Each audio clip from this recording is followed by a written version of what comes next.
নমস্কার বন্ধুরা, আজকে আবার চলে এসেছি আর একটি শীতের নতুন রেসিপির সাথে। আজকে রেসিপিতে থাকছে পালো পিঠা। এই নরম তুলতুলে সুস্বাদু পালো পিঠাটা চলুন আপনাদের তৈরি করে দেখিয়ে দিই। এখানে আমি 150 গ্রাম মতো গোবিন্দভোগ চাল ভিজিয়ে রেখেছিলাম 4-5 ঘন্টার জন্য। দেখুন চালটা কিন্তু ভালোভাবে ভিজে গেছে, ভালো করে ধুয়ে পরিষ্কার করে 1 গ্লাস জল দিয়ে ভিজিয়ে রেখেছিলাম। তারপরে আবার চালটা আমি ভালো করে ধুয়ে জল ঝরিয়ে নিয়েছি। এদিকে একটা মিক্সির কোটো নিয়েছি, মিক্সির জারের মধ্যে আমি অর্ধেকটা চাল এখানে দিয়ে দিচ্ছি। তারপরে একটু সামান্য জল দেব, 2 থেকে 3 চামচ মতো। আমি এই গোবিন্দভোগ ভেজানো চালটা মিক্সিতে ঘুরিয়ে নেব, ভালো করে মসৃণভাবে পেস্ট করে নেব। দেখুন আমি ঢাকনাটা খুলে আপনাদের দেখাচ্ছি। এই রকম পেস্ট হবে, একদম মসৃণ, কোনো যেন চালের দানা ভাব না থাকে।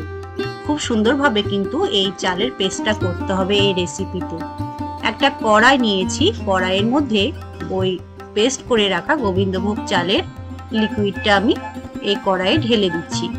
2 বার পেস্ট করে নিয়েছি, পুরো চালটাই দিয়ে দিলাম। আর ওই বাটি মেপে, যে বাটিতে জল দিচ্ছি সেই বাটি মেপে আমি 4 বাটি জল দেবো। 1 বাটি চাল বাটা ছিল, তার পরিমাণ অনুযায়ী আমি 4 বাটি জল দিচ্ছি। এই রেসিপিতে কিন্তু অনেকটাই জলের প্রয়োজন হয়, প্রায় 1 লিটার মতো জল এখানে আমি দিয়েছি। আর এখানে এই দেখুন, আমি পিঠে করার জন্য নারকেলের পুর রেখেছিলাম, কিছুটা ছিল, তাই সেখান থেকে নারকেলের পুর খেজুর গুড় দিয়ে করেছিলাম, আমি 2 চামচ দিয়ে দিলাম। আর এখানে দিচ্ছি খেজুর গুড় বা পাটালি গুড়। খেজুর গুড়ের পাটালিটা আমি দিয়ে দিলাম। মিষ্টিটা আপনারা আপনাদের স্বাদ অনুযায়ী দেবেন, তবে এই পালো পিঠাটা একটু মিষ্টি না হলে ভালো লাগে না। আমি এখানে 250 গ্রাম মতো খেজুর গুড়ের পাটালি দিয়েছি। ওই নারকেলের ক্ষীরটা আর ওই গুড়টা দিয়ে হাতায় ভালো করে নেড়েচেড়ে মিশিয়ে নিলাম। আপনারা হাত দিয়েও মিশিয়ে নিতে পারেন, যাতে কোনো গুটুলি ভাব বা দানা ভাব না থাকে গুড়ে বা চালে। তারপরে গ্যাসের ওভেনটা অন করে দিলাম। গ্যাসের ওভেনটা অন করে দিয়ে আমি আর একবার হাতাতে ভালো করে নেড়েচেড়ে মিশিয়ে দিয়ে গ্যাসের ফ্লেমটা একদম লো করে দিলাম। এই রেসিপিটা কিন্তু গ্যাসের ফ্লেমটা লো টু মিডিয়াম রেখে করতে হবে, হাই ফ্লেমে দিলে কিন্তু হবে না। আর একটু টাইম সাপেক্ষ ব্যাপার, গ্যাসের ফ্লেম লো করে অনবরত হাতা দিয়ে কিন্তু নেড়ে যেতে হবে, ঘুরিয়ে যেতে হবে, যাতে তলাতে কোনো চালের দলা ভাব না পেকে যায়। দলা ভাব পেকে গেলে কিন্তু এই পালো পিঠা রেসিপিটা ভালোভাবে তৈরি হবে না। এরকম ভাবে অনবরত নাড়তে হবে, থামলে কিন্তু হবে না। দেখুন নাড়তে নাড়তে ওই চালের লিকুইডটা অনেকটাই গাঢ় হয়ে এসছে, এরকম ভাবে পুরু হয়ে আসবে। আস্তে আস্তে কিন্তু এরকম ভাবে নেড়ে যেতে হবে, গ্যাসের ফ্লেমটা লো করে। এই পালো পিঠা রেসিপিটা আগের দিনে মা, দিদিমা, ঠাকুমারা কিন্তু খুব বেশি পরিমাণে বাড়িতে তৈরি করে খাওয়াতেন শীতের দিনে। এখনকার দিনে তো মেয়ে বউরা পারেই নাই বললেই চলে।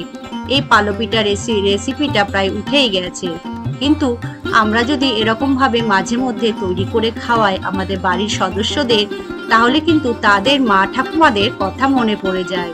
তাই অবশ্যই কিন্তু এই একবার রেসিপিটা শীতকালে করে দেখবেন। আর এই রেসিপিটা কিন্তু শীতকালেই হয়, যত ঠান্ডা পড়বে তত ভালো রেসিপি তৈরি হবে। এই দেখুন পুরোটা নাড়তে নাড়তে ঠিক এরকম ভাবে চলে এসছে চালের লিকুইডের ব্যাটারটা। একদম ভালো করে নেড়ে নিতে হবে, তলাতে যেন পোড়া দলা ভাব না জমে যায়। আর ওইদিকে 2টো আমি থালা নিয়ে নিয়েছি। বিনা তেল ব্রাশ করে বা ঘি ব্রাশ করে আমি এই পালো পিঠাটা তৈরি করে আপনাদের দেখাবো। আর যত শীত পড়বে তত কিন্তু ভালো এই রেসিপিটা তৈরি হবে, খুব ভালোভাবে কিন্তু জমবে এই পিঠাটা। খুবই সুস্বাদু একটা পিঠা। আমাদের আগেকার দিনের মা ঠাকুমাদের বা দিদাদের কথা মনে করিয়ে দেয় এই পিঠাটা যখন আমরা বাড়িতে তৈরি করে খাই। হয়ে গেছে, হাতাতে তুলে তুলে আমি দেখে নিলাম, ওপর থেকে কেটে কেটে পড়ছে, তখন বুঝে নেবেন এই রেসিপিটা হয়ে গেছে। গ্যাসের ওভেনটা অফ করে দিয়ে একটা বাটি নিয়েছি, বাটিতে প্রথম দিয়ে দিলাম। ছেলে বলেছিল মা আমি বাটিতে খাবো এই পিঠেটা, তাই ছেলের জন্য একটা বাটিতে দিয়ে দিলাম। এই বাটির পিঠেটাও কিন্তু খুব সুন্দরভাবে পরের দিন জমে যাবে। এখন আমি রাত্রেবেলায় রেসিপিটা করছি, আর পরের দিন সকালে আপনাদের দেখাবো কেমন ভাবে এই পালো পিঠাটা জমবে। দেখুন বন্ধুরা, আমি থালের মধ্যে ঢেলে নিচ্ছি। থালে কিন্তু আমি কোনো তেল বা ঘি কোনো কিছুই ব্রাশ করিনি, প্লেন পরিষ্কার শুকনো থাল নিয়েছি, জল লেগে থাকলে কিন্তু হবে না। একটা থালে দেখুন দিয়ে দিয়েছি, আমি একটু পুরু বা মোটা করে করছি, তাই দুটো থাল আমার লাগবে না। একটা বাটিতে দিলাম, আর এই যে বড় সাইজের এই থালাটা দিয়ে এরকম ভাবে ঘুরিয়ে নিচ্ছি। চারিদিকে ঘুরিয়ে নিলে অটোমেটিক থালার মধ্যে পুরোটাই ছড়িয়ে পড়বে। দেখুন একটু মোটা করে দিয়েছি, তাই দুটো থালা প্রয়োজন হলো না। আর বাটিটা একটু উপর থেকে ড্যাব করে নিলাম।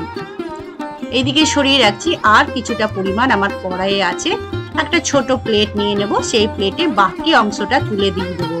আমাদের মা ঠাকুমা দিদারা যখন তৈরি করতেন, শেষের অংশটা কিন্তু আমরা কাছে বসে থাকতাম, তখন কিন্তু শেষের অংশটা আমরা মজা করে আনন্দেতে গরম গরমই হাত পেতে চেয়ে খেয়ে নিতাম। তাই এই রেসিপিটা কিন্তু অসাধারণ হয় বন্ধুরা। এই শীতকাল যতদিন আছে ততদিন কিন্তু এই রেসিপি তৈরি করে খাওয়া যায়। গরম পড়লে কিন্তু এই রেসিপি তৈরি হয় না। এই পালো পিঠা রেসিপিটা শীতকালেই কিন্তু তৈরি করে খেয়ে দেখতে পারেন, যত ঠান্ডা তত মজা এই রেসিপি খেয়ে। দেখুন, আর আমি গোবিন্দভোগ চাল আর খেজুর গুড় দিয়ে করেছি, সেই জন্য রেসিপিটা কিন্তু অসাধারণ হয়। এর গন্ধ এবং টেস্ট যার কোনো তুলনাই হয় না। দেখুন আমি থালাতে দিয়ে দিয়েছি, এবার সারা রাত আমি রেখে দেবো। সারা রাত রেখে আমি সকালবেলায় আপনাদেরকে দেখাবো। এই রেসিপিটা কিন্তু সঙ্গে সঙ্গে তৈরি হয় না, রাত্রেবেলা তৈরি করে সকালবেলায় আমি আপনাদের দেখিয়ে দিচ্ছি। দেখুন এই পালো পিঠাটা কিন্তু খুব ভালোভাবেই জমে গেছে। আর এই পালো পিঠাটা কিন্তু শীতকালেই জমে, ঠান্ডাতেই জমে, গরমে কিন্তু জমে না। দেখুন থালা থেকে সাইড থেকে কিন্তু আপনা আপনি উঠে আসছে। একটা ছুরি নিয়েছি, ছুরির সাহায্যে আমি পিস পিস করে এরকম বরফির আকারে কেটে নিচ্ছি। তারপরে আমি আপনাদের ওখান থেকে তুলে দেখাবো। দেখুন এই যে অটোমেটিক কিন্তু মাঝখান থেকে দেখুন উঠে আসছে। আমি কিন্তু সাইড থেকে তুলে দেখালাম না, মাঝখান থেকেই আপনাদের দেখালাম যে কত ভালো তৈরি হয়েছে। দেখুন নরম তুলতুলে মজাদার পালো পিঠা আজকে আমি আপনাদের তৈরি করে দেখালাম। একদম নরম সফট, মুখে দিলেই কিন্তু মিলিয়ে যাবে আর অতি সুস্বাদু। যেহেতু এটা গোবিন্দভোগ চাল আর খেজুর গুড়ের পাটালি দিয়ে তৈরি, সঙ্গে একটু নারকেলের পুরো আছে, সেই জন্য অতিরিক্ত টেস্ট হয়েছিল। কয়েকটা পিস আমি প্লেটের মধ্যে তুলে রাখলাম, আপনাদের দেখালাম। আর এইদিকে বাটিটা দিয়েছিলাম, সেই বাটিটাও কত সুন্দর তৈরি হয়েছে দেখুন বন্ধুরা। একদম ভেঙে যায় না বা হাতে লেগে যায় না, একদম নরম তুলতুলে মজাদার একটা পালো পিঠা রেসিপি আপনাদের দেখালাম। প্লেটের মধ্যে কিছুটা তুলে আপনাদের দেখাচ্ছি। আর এই দেখুন থালাতেও কয়েক পিস রেখে দিয়েছি। আজকে এই পালো পিঠা রেসিপিটা আপনাদের কেমন লাগলো বন্ধুরা?